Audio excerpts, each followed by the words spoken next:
ಮರಳಿ ಶಾಲೆಗೆ ಯಾಕೆ ಬರಬೇಕು? ನಲಿಯೋದೆಲ್ಲಿ ಕಲಿಯೋದೆಲ್ಲಿ? ಕೊಟ್ಟಿಗೆ ಶಾಲೆ ಕೊಳೆತು ನಾಡ್ತಾ ಇದೆ. ಮುರುಕಲು ಶಾಲೆ ಹರಕಲು ಓದು. ನ್ಯೂಸ್ 18ನ ರಿಯಾಲಿಟಿ ಚೆಕ್.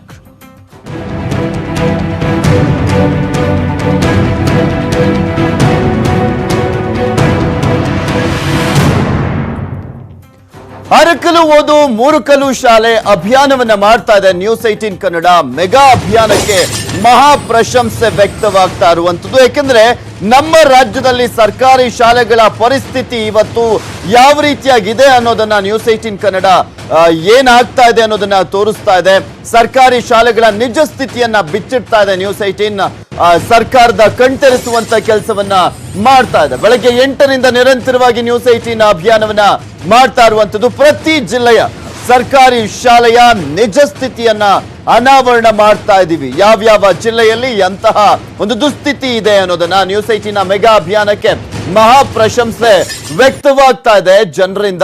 ಎಲ್ಲರೂ ಕೂಡ ಈ ರೀತಿಯಾದಂತ ಒಂದು ಅಭಿಯಾನ ಬೇಕಿತ್ತು ರಾಜ್ಯದಲ್ಲಿ, ಅದನ್ನ ನ್ಯೂಸ್ 18 ಕನ್ನಡ ಮಾಡ್ತಾ ಇದೆ ಅಂತ ಪ್ರಶಂಸೆಯನ್ನ ವ್ಯಕ್ತಪಡಿಸ್ತಾ ಇದ್ದಾರೆ.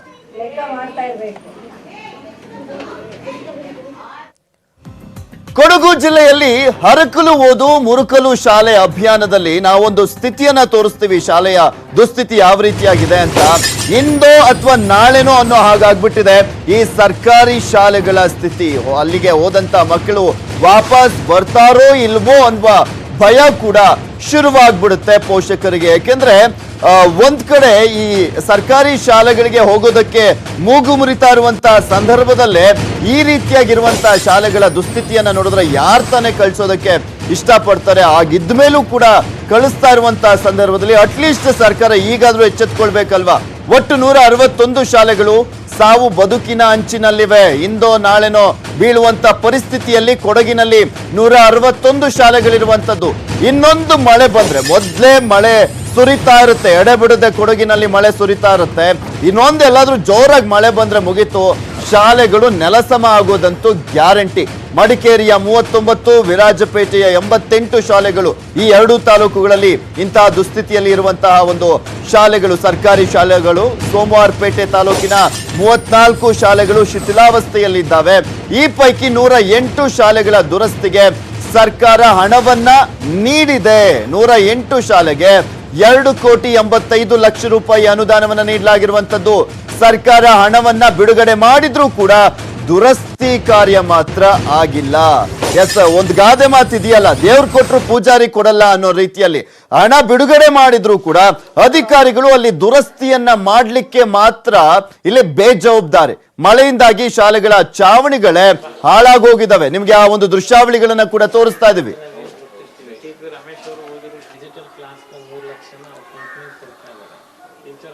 ಈ ಕುರಿತಂತೆ ಮಾತಾಡ್ಲಿಕ್ಕೆ ನಮ್ ಜೊತೆ ಶ್ರೀರಾಮ್ ಅವರು, ಶಾಲೆಯ ಮುಖ್ಯೋಪಾಧ್ಯಾಯರು, ದೂರವಾಣಿ ಸಂಪರ್ಕದಲ್ಲಿದ್ದಾರೆ. ನಮಸ್ಕಾರ ಸರ್. ಸರ್ ನಮಸ್ತೆ. ಹೇಗಿದೆ ನಿಮ್ ಶಾಲೆಯ ಪರಿಸ್ಥಿತಿ? ಸರ್ ನಮ್ಮ ಶಾಲೆ ಕಳೆದ ವರ್ಷದವರೆಗೆ ಅದು 100 ವರ್ಷದ ಹಿಂದಿನ ಶಾಲೆ ಆಗಿತ್ತು. ಆದ್ರೆ ಈಗ ಈ ವರ್ಷ ನಮಗೆ BEL ಕಂಪನಿಯವರು ಒಂದು ಹೈಟೆಕ್ ಶಾಲೆಯನ್ನ ಕಟ್ಸ್ಕೊಟ್ಟು ಈಗ ಅಲ್ಲಿ ತರಗತಿಗಳು ನಡೀತಾ ಇಲ್ಲ ಹಿಂದಿನ ಶಾಲೆನಲ್ಲಿ. ಆ ಶಾಲೆನಲ್ಲಿ 2 ರೂಮು ಚೆನ್ನಾಗಿರೋದ್ರಲ್ಲಿ ಸುಮಾರಲ್ಲಿ ಪ್ರಥಮ ದರ್ಜೆ ಕಾಲೇಜು ತರಗತಿಗಳು ನಡೀತಾ ಇದೆ. ಪ್ರಾಥಮಿಕ ಶಾಲೆಗೆ ಹೈಟೆಕ್ ಶಾಲೆಯಾಗಿ ಅದು ಕಳೆದ ನವೆಂಬರ್ 25ನೇ ತಾರೀಕು ಉದ್ಘಾಟನೆ ಆಗಿ ಕಳೆದ ಜೂನ್ ನಿಂದಾನೇ ನಮ್ಮ ಶಾಲೆ ಮಾತ್ರ ಹಾಳಾಗೇ ಇದೆ. ಅದನ್ನ ಮಾತ್ರ ಸರ್ಕಾರ ರೆಡಿ ಮಾಡಿಲ್ಲ ಇನ್ನು. ಇಲ್ಲ, ಅಲ್ಲಿ ನಾವು ಶಾಲೆಗೆ ಬಳಸ್ತಾ ಇಲ್ಲ ಆ ಕಟ್ಟಡವನ್ನ. ಓಕೆ, ಈಗ ಹೊಸ ಶಾಲೆ ಶುರುವಾಯ್ತಲ್ಲ, ಅದು BEL ಸಂಸ್ಥೆಯವರು ಮಾಡ್ಕೊಟ್ಟಿರೋದು. BEL ಸಂಸ್ಥೆಯವರು ಕಟ್ಕೊಟ್ಟಿರೋದು. ಸರ್ಕಾರಕ್ಕೆ ಕೊಟ್ಟಿದ್ದಾರೆ ಈಗ ಆಲ್ರೆಡಿ ಕಂಪ್ಲೀಟ್ ಆಗಿ ಕೊಟ್ಟಿದ್ದಾರೆ ಸರ್. ಕಳೆದ ನವೆಂಬರ್ ನೀವು ಅದಕ್ಕೂ ಮುಂಚೆ ಈಗ ನವೆಂಬರ್ ಅಲ್ವಾ ಅದನ್ನ ಓಪನ್ ಮಾಡಿರೋದು ಶಾಲೆನ? ನವೆಂಬರ್ ಅಂದ್ರೆ ಜೂನ್ ನಲ್ಲೇ ನಾವು ತರಗತಿಗಳನ್ನ ಹೈಟೆಕ್ ಅದಕ್ಕೂ ಮುಂಚೆ ಆ 100 ವರ್ಷದ ಶಾಲೆ ಅಂತೂ ಯಾವಾಗ ಬಿದ್ದೋಗುತ್ತೆ ಅನ್ನುವ ಭಯನೇ ಇತ್ತು ಅಂತ ಕಾಣಿಸುತ್ತೆ ನಿಮ್ಗೆ? ಇತ್ತು ಸರ್. ಯಾರಿಗಾದ್ರೂ ಮನವಿ ಮಾಡ್ಕೊಂಡಿದ್ರ? ಯಾರಾದ್ರೂ ಸ್ಪಂದಿಸಿದ್ರ ಹೋಗ್ಲಿ ಅಲ್ಲಿನ ಜನಪ್ರತಿನಿಧಿಗಳು? ಅಲ್ಲ, ಅದನ್ನ ಕೇಳಿ ಸ್ಪಂದಿಸಿತ್ತು. ಆದ್ರೆ ಇದು 16-17ನೇ ಸಾಲಿನಲ್ಲೇ ಇದು ಕೂಡ ಕಟ್ಟಡಕ್ಕೆ BEL ಅವರು ಪ್ರಾರಂಭಿಸಿದ್ರು. ಅದು ಕೆಲವು 2-4 ರೂಮ್ಗಳನ್ನ ದುರಸ್ತಿ ಮಾಡಿದ್ರು. ಓಕೆ, ಈಗ ಹಳೆ ಶಾಲೆಗೂ ಈಗ ಹೊಸ ಶಾಲೆ ತೆರೆದಿದ್ದೀರಲ್ಲ, ಆ ಶಾಲೆಗೂ ಇರುವಂತ ಡಿಫರೆನ್ಸ್ ಅಂದ್ರೆ ಈಗ ಜಾಸ್ತಿ ಜನ ಮಕ್ಕಳು ಸೇರ್ತಾ ಇದಾರ? ಹೋಗ್ಲಿ ಹೊಸ ಶಾಲೆ ನಿರ್ಮಾಣ ಆಗಿದೆ, ಹೋಗ್ಬೋದಪ್ಪ ಈ ಶಾಲೆಗೆ ಧೈರ್ಯ ಮಾಡ್ಕೊಂಡು ಅಂತ. ಹೌದು ಸರ್, ಈಗ ಕಳೆದ 4 ವರ್ಷಗಳಿಂದನೂ ಪ್ರತಿ ವರ್ಷ 25ರಿಂದ 30 ಮಕ್ಕಳು ದಾಖಲಾತಿ ಹೆಚ್ಚಾಗ್ತಾ ಇದೆ. ಕಳೆದ ಸಾರಿ 240 ಇದ್ದದ್ದು ಈ ಸಾರಿ 256 ಮಕ್ಕಳಾಗಿದೆ ದಾಖಲಾತಿ ಪ್ರತಿ ವರ್ಷ. 16-17ರಲ್ಲಿ ಚೆನ್ನಾಗಿರೋ ಬಿಲ್ಡಿಂಗ್ ಇರೋದಕ್ಕೆ ಜಾಸ್ತಿ ಜನ ಬರ್ತಾ ಇದಾರೆ ಇವಾಗ. ಹೌದು, ಉತ್ತಮವಾದ ಕೊಟ್ಟಿದ್ದಾರೆ. ಈಗ ಇದನ್ನ ಏನಂದ್ರೆ ಎಸ್, ನಿಮ್ಮ ಶಾಲೆ ಓಕೆ ರೆಡಿ ಆಯ್ತು, ಹೊಸದಾಗಿ ಒಬ್ರು ಖಾಸಗಿ ಕಂಪ್ನಿಯವರು ಬಂದು ರೆಡಿ ಮಾಡಿದ್ರು. ಬಟ್ ಮಡಿಕೇರಿಯಲ್ಲಿ ಟೋಟಲ್ ಆಗಿ 161 ಶಾಲೆಗಳು ಸರ್ ಶಿಥಿಲಾವಸ್ಥೆಯಲ್ಲಿದ್ದಾವೆ. ಅವ್ರಿಗೆಲ್ಲ ಯಾರು ಈಗ ಸರಿ ಮಾಡ್ಕೊಡೋರು ಅನ್ನೋದೇ ಪ್ರಶ್ನೆ ಆಗ್ಬಿಟ್ಟಿದೆ. ಹೌದು ಸರ್, ಅದಕ್ಕೆ ಇಲಾಖೆನೂ ಸ್ಪಂದಿಸ್ತಾ ಇದೆ.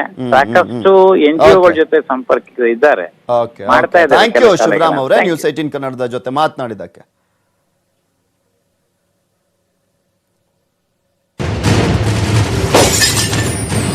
ರಾಜ್ಯದಲ್ಲಿ ಶಿಥಿಲಾವಸ್ಥೆಯಲ್ಲಿವೆ ಸಾವಿರಾರು ಶಾಲೆಗಳು. ನ್ಯೂಸ್ 18 ವರದಿಗೆ ಸ್ಪಂದಿಸಿದ್ದಾರೆ ಸಚಿವ ಸೋಮಣ್ಣ.